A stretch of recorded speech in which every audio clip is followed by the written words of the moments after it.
Sothoba sikubingelele emsakazweni Ukhozi FM Dokotela wezibalo njengendlela osudume ngayo. Sekubingelele sakumukela emsakazweni Ukhozi FM. Baba ngibingelele kuwe baba uMshengu, ngibingelele nakuba laleli bonke boKhozi FM. Ngakhohlwa kakhulu baba zingane zethu, siyazi ukuthi isikhathi sibi lesi lapha kufanele khona umuntu ayikhombisa khona ukuthi hayi impela ebefunda njengoba unyaka nje usula manje usuphela. Abantu bakuzula lapha emsakazweni khona ngiyafisa ukuthi kube uwe oshoyo ikhaya uqhamuka khona. Ngiyezwa ukuthi uyisekela ethisha nhloko. Awugcini ngokuba yisekela nje kuphela kodwa futhi uyangena naseklasini ufundisa. Kunjalo baba. I-deputy principal lapha eMbuso Abathethwa mawushona le udlula ko Richards Bay ushona le kwaMbonambi. Kodwa kumuntu ngokusuka ke ekhaya kusejozini umuntu wafunda le Biva emakhaya eBiva Combined School wase kuba ukuthi maye ekhula ke wagcina sehlala eRichards Bay lapha engizinze khona ekhaya nje kuse Richards Bay lapha eMzingazi bese kuthi ke ngokumsebenzi umuntu aphinda wenze eceleni bese ngiphinda ngiba lapha eRichards Bay kodwa nje umuntu kanjalo baba bese kuthi ke njengoba kwaziwa nje kanjalo baba ukuthi udokotela webalo umuntu nje okhonza kakhulu ibalo nokholelwa ukuthi akekho umntwana ofuneka afeli ibalo ngoba ngendlela esifundisa ngayo nangendlela ezilula ngayo imaths kwenza ukuthi ke ngibone ukuthi akekho umfundi ofuneka afeyile lesi sibalo kuphela ukuthi nje ufuneka akhuliseke ngendlela ofuneka afunde ngayo nanokuthi ufuneka ayifunde kanjani yona imaths ingase siyo yodwa ke imaths zonke nje izifundo sengisho ukuthi kumntwana konke kulele kuthenini udadisha kanjani ukuze akwazi ukuthi ke aphumelele. Ngiyathola la ukuthi kune vets lapha nje mhlawumbe uzoyibiza kangcono udokotela academy ekuyona eyenza nelekelela kakhulu abafundi. Mhlawumbe ngakho sinikeze nje umlando omfishane ngayo usiqale ngayo qala ukusinikeze leso sithombe ukuze nomlaleli angathi uMshengu noSonto bebahleli lapha ngabasekwesihlahla baphuza lokho abakuphuzayo. Siyiko esekwenza bakhuluma kanjani mhlawumbe sekubekwanjwe eziphuzo. Impela baba ukuthi ubuje ngasho njalo cha kafushane iWTS Academy mayiphelele kuba where to start ngokomthetho kwaku where to start maths and science tutoring. Kwase kuba ukuthi ke sesiyasibona isidingo sokuthi hayibo ingane manje seyidinga life sciences seyidinga maths lit seyidinga zonke izifundo yasigcina sisida kube academy ngoba isifaka zonke izifundo manje. Kusho ukuthi kafushane iWTS umsebenzi wenza kakhulu ukulekelela abantwana sifike sifundise ezikoleni zethu bese sithi ke ntambama asibe nama classes esiba nawo ngama weekends siyakwazi ukuthi izikole zisibize sihambe soyilekelela sifundise kuphinde njengoba kuvaliwe nje mhla ka4 kuya kumhla ka11 lapha October sobe sinama boot camps njengoba kuzoba nama holiday nje thina sihleli sobe sebenza so iphinde yenze lawo ma boot camps baba abezinye izikole ziba no study leave njengoba kuzobe sekuzobhalwa nje thina suke singahleli thina suke siza labo bantwana lapho ngama weekends siphinde sivakashela izikole ngoba ngisho ukuthi izikole ziyakwazi ukusibiza sihambe siye khona sifike sifundise siyakwazi ukuthi sibe nama cross night ama cross day endaweni ezahlukahlukene kafushane nje sama centers a more than 10 abantu nje ngiyamsho ukuthi abantwana balalele bayazi le iWTS ukuthi hayi mase khulunywa ngumuntu ofuneka phasiswe kusuke sekufuneke uze la ngoba kodwa kakhulu ukusebenzisana silekelelana nothisha ngoba phela kakhulu siyazi ukuthi abantwana isikhathi sibancane esikoleni basidinga isikhathi esinye ukuthi ke ake bethole ama extra classes lokho ngokwe Department of Education sithi ke i-networking so i-networking lapho sithi umntwana akathola omunye uthisha akayibeke mhlawumbe ugcine seyizwa kalula lo mntwana loyo so senza njalo ke baba siphinde sibe nje ne-upgrading laba sithi abantwana nangu umuntu sehlulekile sikholelwe khona le nkololo baba ekhona engekho right ethi umuntu mayi-upgrade akaphasi so thina leyo organization ethi ayikho into enjalo umuntu uyakwazi ukuphinda aqale phansi aphinda phase so senza kanjalo baba bese siphinde siba ne-boarding house ngihlala nabantwana behlale nathi sibasize ngama-homeworks ngakho konke so sithi nje iWTS kafushane yenza lo msebenzi baba. Njengothisha ikakhulukazi mase sibheka lesi sikhathi ngithe bange iyethula lenkulumo yethu ngathi isikhathi esiningi base kulesi sikhathi iya kube khona ukubanda kwamathumbu yebo baqhaqhazela abafundi bebhekene nezilimi mhlawumbe ungathini kumfundi ebhekene nalesi sikhathi. Ngicabanga ukuthi baba lapho kusekuthenini siyazi abafundi kakhulu bayawasaba ama exams ngiyathi mangibafundisa nje noma ngisesikoleni ngifundisa nje esikoleni engifundisa kusona ngithi mina no into eyinkinga yokuqala ukuthi umfundi afike baba makuthi uthisha kuzobhala i-test aqala isabe engakafiki lama exams kusho ukuthi ngiyathi nje uma uthisha efike ethi asayibhala i-test ade kufuneka ibhalwe umfundi ojabula lapho ajabulela i-test akasayibhali ilapho uyena mfundi oba nenkinga yokuthuka ngoba kuzobhalwa manje njengoba kubhala nje le ivivinyo zesithathu into ekhona ithi umntwana vele sekujwayele ukubhala ngoba uthisha nothisha wesifundo uyabhalisa esikoleni kuba khona into esithi baba ma weekly test ezinye izikole zwenza kuba ma monthly test ukusho ukuthi asikho ngempela isidingo sokuthi umntwana abe nokuthuka ngoba ama test wajwayele kwabhala esikoleni so izikole eziningi njengoba iphasa nje khona izikole ekhipha 100% ingoba ibhala njalo so okusho ukuthi asinayo umntwana kahle hle okufuneka akusithi uyethuka kodwa futhi okunye ke baba kwenza bethuka abanye abantwana usuke nga-understand ukuthi ngoba sithi trial nje lebhalwa manje ngempela hayi ukuthi izombulala kodwa izokwazi ukumkhombisa ukuthi kulokho osekufundiwe sukela term 1 term 2 term 3 kuze kube manje noma into azoyibhala ngefinal ikupha kwaziyo kusho ukuthi ngamanye amazwi umfundi kufanele understand ukuthi mayezobhala akuliwa naye kodwa kuzo-identify yena kufanele akwazi uku-identify izinto ezisamhlula nezinto azaziyo bese kwazi ukuthi-ke lezi ezimhlulayo bese kwazi ukuthi ayi-attende ngize ukuthi ngiyakhumbula ngolunye usuku bamshenga sikhuluma indaba yama-esa classes ma usuku umntwana ese-identifyile ukuthi no nazi nanawo ama-topics angihlulayo bese hamba-ke yofuna lolo lwazi or even esikoleni othisha bakwazi ukuthi be-analyze bese bebona ukuthi lezi ingane njengoba ade yibhala sazi lokhu lo mntwana nakho angakwazi yingakho sesikhuthaze kubantwana baba njengoba sikhuluma nabo ukuthi umntwana kangakopeli ngoba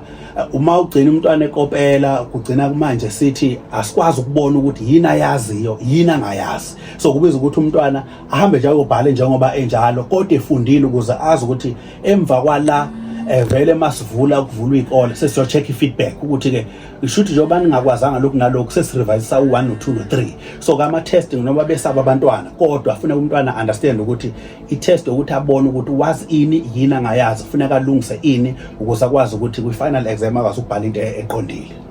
sakazolalela ukhozi maphiko nolahamba phambili kanti-ke sekwezinhlelo zezemfundo sikwisigaba sokuqala-ke salolo hlelo kanti-ke sizoshona ngapha masibuya bese siphinde siqhubeka naye la udokotela bathi kudokotela wezibalo ngokuduma kwakhe ngoba nginxuse ngamema umfundi ukuthi makabe ingxenye yalo hlelo kaphinde ngamema nomzali wakhe ukuthi makahlale nathi angifisa ukuthi uzohambe namhlanje sodoba ungazange uqhamuke namathiphu amaqhinga ungawanikeza-ke umfundi ukuzilungiselela ukuthi bakwazi ukulungela izivivinyo njengoba-ke singena-ke kwisigaba lesi sesithathu mhlambe angikunike leli thuba lokuthi ubaphela amasu ngiyazi-ke ukuthi makuziwa-ke kumaqhinga akuwona wonke amaqhinga abantu abangakwazi bahlukele banendlela zabo abayisebenzisayo uzokwazi ukubamba inyamazana kodwa-ke lokho ongase usinikeze kona njengodokotela kungamsiza omunye naye abe liphisi elogcina libuye naye inyamazana baba ngicabanga ukuthi baba le oyithintayo kakhulu iyona abantwana bami bebeyilindele baba njengoba usho ukuthi bamemile ngicabanga ukuthi okokuqala kuyikho ukuthi umntwana abe ne-timetable baba le ayitholayo esikoleni yokubhala right so i-timetable lena ayitholayo iyena amenza ukuthi mase akha i-timetable lesithi personal timetable yakhe shuthi yokutadisha ayenze according to ukubhala kwezifundo ngoba siyazi ukuthi abantwana bethu bayazi umntwana othanda i-life sciences ngenza isibonelo ukuthi noma kubhalwa i-maths abazi ukuthi futhi i-maths iyamhlula kodwa ngenza ukuthi uthanda i-life sciences bese egcine efunda ngokuthanda so manje bese kwenza ukuthi kuyothi kufika le maths angayithandi aseyinika isikhathi esincane kanti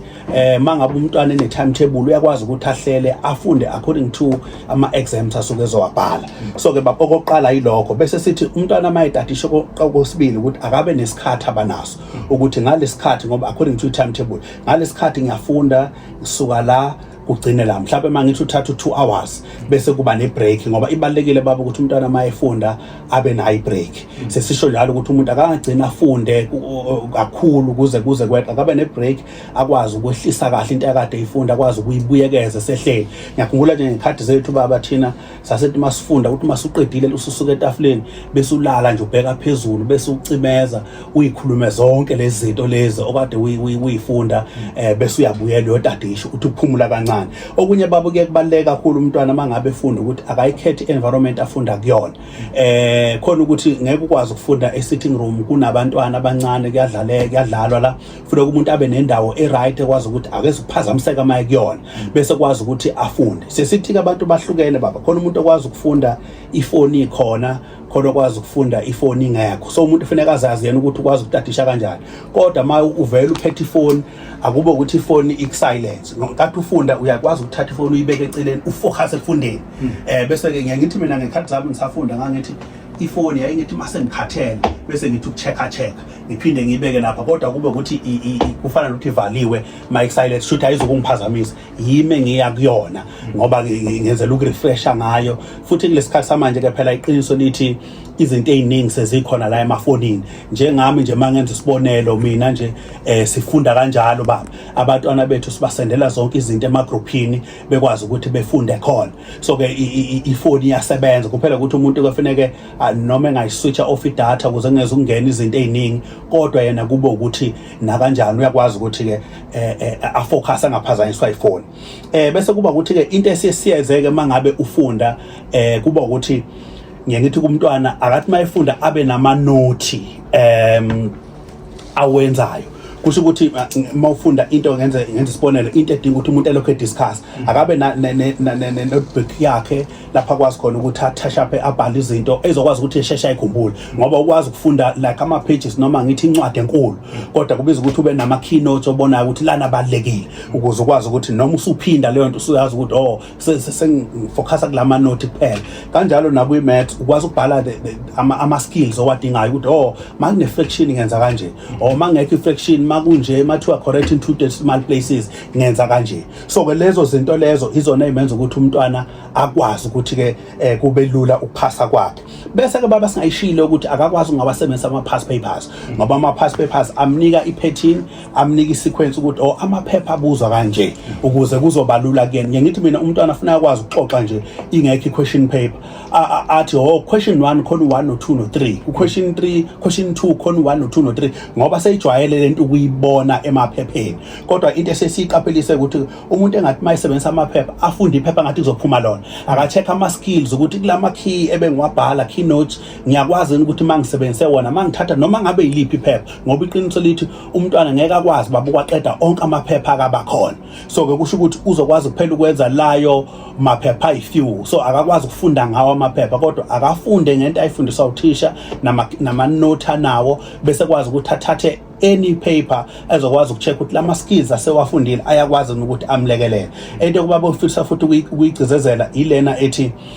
bantwana bethu ba understand kalula uma befundiswa eclassini inkinga afeyile mase ifuneka abhale yedwa kusho ukuthi uyakwazi ukufunda esikoleni nifunde in groups ngoba niyakwazi ukuthi nichazana kalula kodwa umuntu uyadinga futhi ukuthi afunde yedwa bese futhi mayifunda yedwa bese esebenzisa ama past papers ukucheck ukuthi uya understand yini so kusho ukuthi umuntu akangagcini ngokufunda egroupini ngoba izobe singekho mase ebhala bese kuthi okukhulu kakhulu ke sesiyazi ukuthi sekunama cross night kunama cross days so into esishoyo ukuthi umntwana anga cross night mayibhala ngakusasa akanga cross night umntwana kusho my cross night kusenesikhathi ukuze azokwazi ukuthi aphumule baba angagcine nje enze cross night ukuze kuphele isikhathi kodwa konke ukufunda lokho kwama tips kuya ngetarget yomntwana ukuthi itarget yakhe ithini kubhekene nevision ukuthi egcineni ufuna ukuba yini kusho ukuthi mawuba ukuthi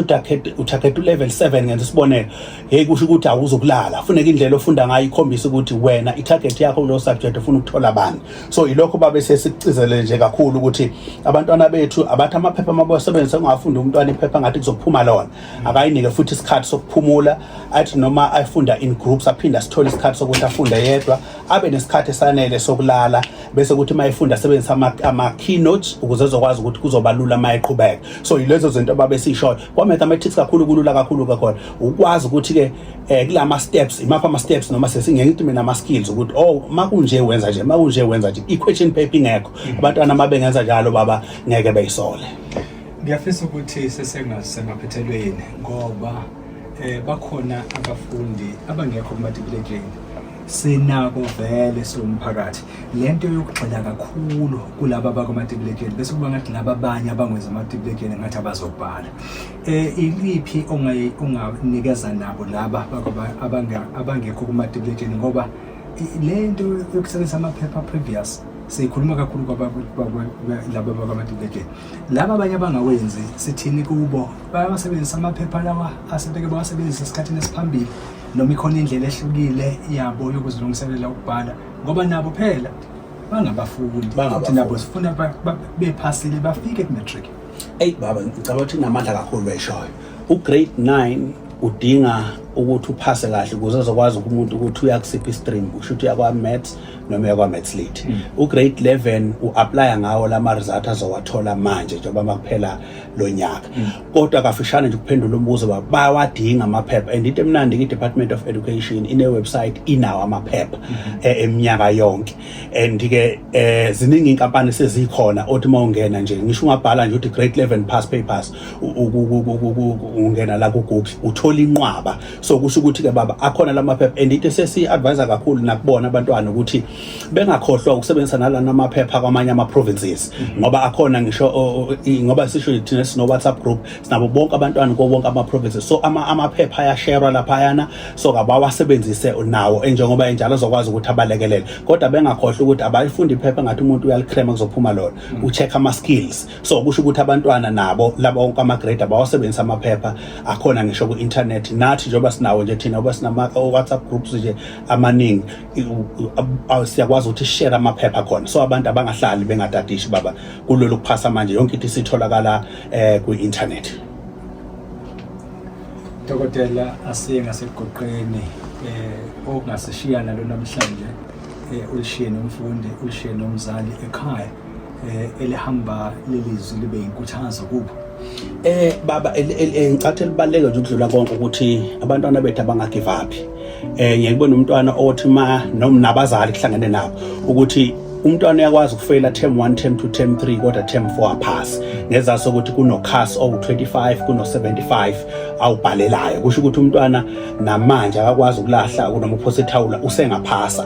kuphela ukuthi into esicela kakhulu kubazali ukuthi beba support abantwana nanokuchecka nje ukuthi hawu i-timetable ilandele nje obenjalo yini uyatadisha yini umntwana so umzali abe la eduze kungabe ukuthi usekudeni alindele ama result kuphela futhi umzali ayishiye igap yokuthi kungenzeka umntwana angahambi kahle angabe esenza umntwana agcine sefuna ukuyibulala kanti umzali omnika ipressure kunalokho abazali abangabanika abantwana ipressure kodwa baba support ngokuthi bephase njengoba sisho ukuthi sezikhona zonke inhlaka baba zokuthi abantu bebesizakala nathi sikhona WTS sithi ngisho umuntu esekhaya njengoba ngisho baba ukuthi kuno WhatsApp esinabo so uyakwazi umntwana ukuthi asithinte ngisho online simlekelele ngawo lawo maphepha so baba nje ngo0826727928 bengisakwazi ukuthi sibafake egroupini besizakale nje kumahala baba. Ungagijimike dokotela masosho lezi zinombolo ngoba angithi bebengalindele bengibajoma usuthi bafonele mina nasekho ke dokotela bese ngiyithatha phi cha angiphinde baba abantu nje bafuna more information ngezinto engikhulume ngazo u082 6727928 uyiphinda nje kokugcina 082 6727928 dokotela baba.